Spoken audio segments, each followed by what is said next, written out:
Keçmiş və indiki Azərbaycanlı məmurların xaricdəki bizneslərinə dair müxtəlif yazılara, məlumatlara rast gəlinir. Belə xəbərlər bir daha Azərbaycandan oğurlanan, tanınan vəsaitlərin xaricə daşınması mövzusunu gündəmə gətirib. Təbii ki, bu işlərdə hansısa keçmiş icra başçısı xırda figurdur. Daha böyük figurlar, adlar var. Keçmiş MTN naziri, məlum cinayətlərinə rəğmən bugün də azadlıqda sərbəst dolaşan İldar Mahmudovun oğlu Britaniya başı olmaqla az qala Avropanın yarısında mülklərə, bizneslərə sahibdir. Sabiq Nəqliyyat naziri Ziya Məmmədovun oğlu da onun kimi. Sabiq Kənd Təsərrüfatı naziri İsmət Abbasovun oğlunun Britaniyada təkcə rəsmən üzə çıxarılan 21 milyonluq mülkünün sənədləri dərc edilmişdi. Bakı Şəhər İcra Hakimiyyətinin sabiq başçısı Hacımalı Abtalıbovun oğlunun Türkiyədə 10 milyonlarla ölçülən böyük biznesinin olduğu, hətta onun Türkiyənin tanınmış müğənnisi Seda Sayanın doğulduğu evin binasını satın aldığı məlumdur.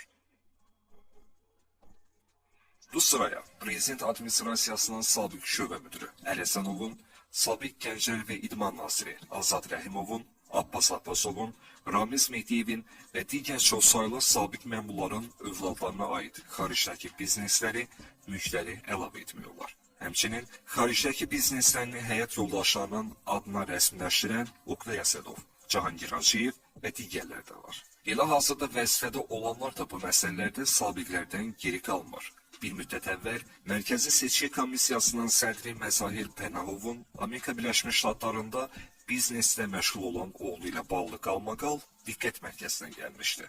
Eləcə də Bəylər Əyyibovun qardaşı oğlunun böyük biznesi ilə bağlı faktlar üzə çıxmışdı.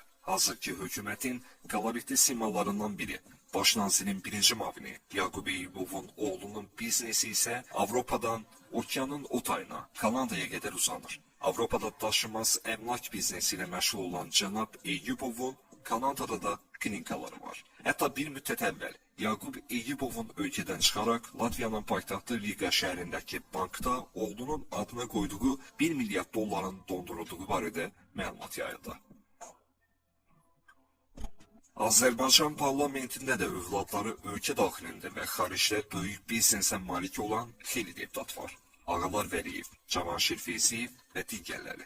Bir müddət əvvəl deputat Cavanşir Feyziyevin ailə üzvlərinin adına olan Britaniyadakı əmlakların və bank hesablarının üzərinə həbs qoyulmuş, varidatının bir hissəsi əlindən alınmışdı. Həmçinin də Beynəlxalq Bankın sabiq sədri Cahangir Hacıyevin Azərbaycandan uğurlayıb xaricə daşıdığı varidatın da bir hissəsi ilə bağlı eyni aqibət yaşandı. Yəni, bu adamlar çox zaman Azərbaycandan uğurladıkları pulların xaricdə düz əməlli qorunmasını, idarə olunmasını belə təmin edə biləcək ağla, bacarığa malik deyil. Amma buna baxmayaraq, bu ağıl onlara Azərbaycanın sərvətlərini, bütçəsini talamağa, rüşvət, korrupsiya, fırıldaqçılıqla bu ölkədən milyonlar qazanmağa və xaricə daşımağa kifayət edib. Ancaq yenə də bu məmurların, deputatların övladları pis yaşı rəsmən biznesmen sayılır. Azərbaycanın ən yeni tarixində isə nədənsə ən uğurlu biznesmenlər əsasən məmur və deputat övladlarından çıxır. Onların ən böyük uğuru da xaricdəki biznesləri ilə atalarının taladıqlarını ölkədən çıxarmaq, xaricə daşımaq və orada idarə etməklə bağlıdır. Bu zamansa bəzən ifrata varanlar da olur. Məsələn, Əbülfəz Qarayevin qızının timsalında Azərbaycandan çıxarılan pulların kreativ xərclənməsi yolunu seçənlər də var. Atasının da başından böyük mövzulara girərək Azərbaycanın tarixi şəxsiyyətlərinə dair bilmənalı qarşılanmayan filmlər çəkilməsinə xərclənən pullar da əlbəttə ki, Azərbaycandan uğurlanan pullardır. Ötən gün Rusiya mediasında yayılan xəbərdən məlum oldu ki, Duma deputatlarından birinin 2 övladı korrupsiya ithamı ilə həbs olunub. Onlar öz biznesini övladlarının adına keçirən deputat atanın güdasına gedib. Yəni, deputatın övladlarının adına keçirdiyi tikinti şirkətinin yerli icra orqanları ilə sövdələşməyə girərək tendilləri qanunsuz tutması, nəticədə büdcə talanmasında iştirak etməsi üzə çıxıb. Bu, Azərbaycan təcrübəsində də olduqca tez-tez rast gələn haldır. Ancaq hətta dünyada ən çirkin və ən besbredil hüquq-mühafizə məhkəmə sistemlərindən birinin hökmü sürdüyü Rusiyada belə buna görə kimlərsə həbs olunsa da, Azərbaycanda bu əmələ görə məmur, deputat övladının həbs edilməsinə rast gəlinmir. Əksinə, Bunlar asanlıqla atalarının oğurladıqlarını xaricə daşımaqla məşğuldur. Özü də nədənsə hamının xaricdəki biznesi daşımaz əmlakla bağlıdır. Heç birinin innovasiyalar, yeni texnologiyalar, IT və digər müasir sahələrdə şirkət açdığını, iş qurduğunu görməzsiniz. Çünki buna elm, bilik, savad, bacarıq lazımdır. Bunlarsa dədələrinin oğurladığı puluna aldıqları bahalı universitetlərin diplomlarına malik olsalar da mahiyyət itibarilə primitivdirlər.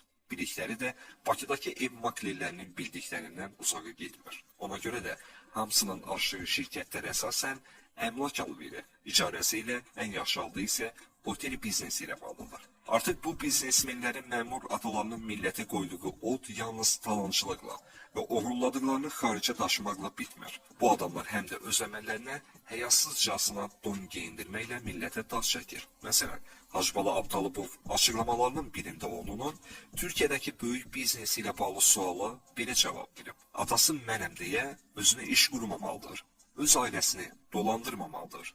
Nə deyəsən? Sözün bitdiyi yer buna deyirlər yəqin.